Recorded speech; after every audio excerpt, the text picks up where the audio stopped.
Lots of cars emphasize safety these days. It sells.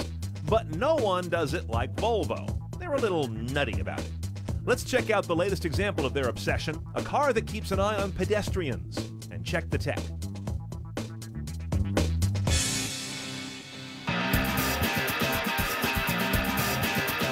We've shown you Volvo's City Safe before. It stops you before you run into something. Now they'll keep you from running into someone with a new tech called pedestrian detection with full auto braking. Okay, the parts are there, but I've encountered plenty of self-parking systems that don't and lane drift detectors that can't. Let's see if Volvo got this fully baked. Now, how is this different from the object detection, though? Because I would think if it sees an object of any kind, it's going to stop. That would be city safety. Right. But this is going further. The object detection is a very simple technology. We use lasers. It's just looking for something metallic about the shape and size of a car. This is more complex because it uses a radar system.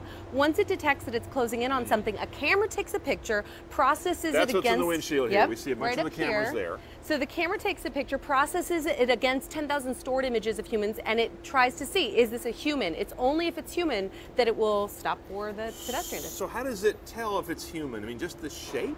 It's the signature, so head, neck, shoulders, legs, torso, even the movement. So it's all of that. Humans are more than 80% water, so it's actually harder for us to get it to stop for a dummy than it is to get it to stop for you or I or a real person, because the water in our bodies is part of the signature. So the radar is able to pick up on some of the composition of a human being? Yes. Okay, so the that's density. what's going on also. And we're still obviously always advancing the technology for right now because of the angle of the radar and the camera. It can only detect something down to 32 inches. Okay. So it's looking specifically, again, hopefully someone that small would be with a parent that it would pick up. Oh, that it would pick up, right, okay. Notice that pedestrian detection is built on software using a couple of existing car tech trends, radar and visual cameras. In addition to this car's windshield cams, there's also a walleye cam on the front for wide-angle creeping, one under each side view mirror looking back for things in your blind spot, and the fairly common one on the rear that is almost pedestrian these days. But the S60s offers a close-up view for real fine work when backing up. We haven't seen that before. All right, so I'm supposed to just roll along here, and the idea is we're in city traffic, doing a few miles an hour. I'm sitting here chatting to you. I'm texting. God knows I never do that. I'm looking out the window there, and here's this guy stepped off the curb, and look at that. I never touched the brakes, and Bob is still standing.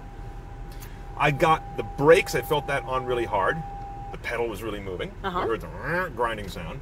What happened on here on the dash? Yes, that is a strip of LED lights and an audible warning that come on about a second and a half before it's going to brake for you. So it's giving you, again, always a chance to engage. Right. Wake up, you're driving, stop texting. I like how it got really close to him when it stopped, as if I'm not just going to stop, but I'm going to also teach you a good lesson.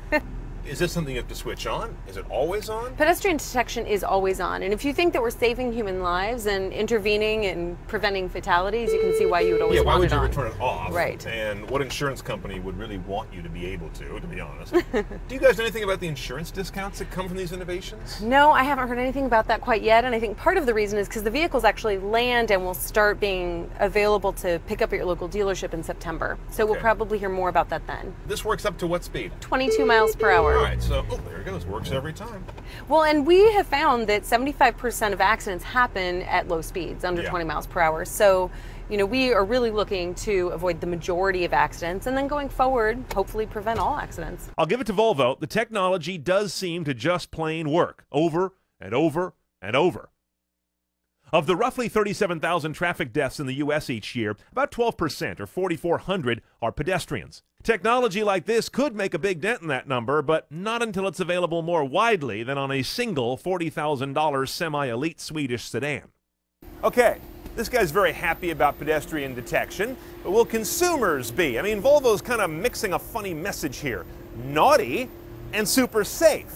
Those are kind of odd bedfellows. This car has to succeed as a great road car, which they tell us it is, with a pretty hot motor under the hood and some great suspension tech and all of that. We shall see when one comes into the CNET garage. But in the meantime, pricing on this will be around $37,000 base.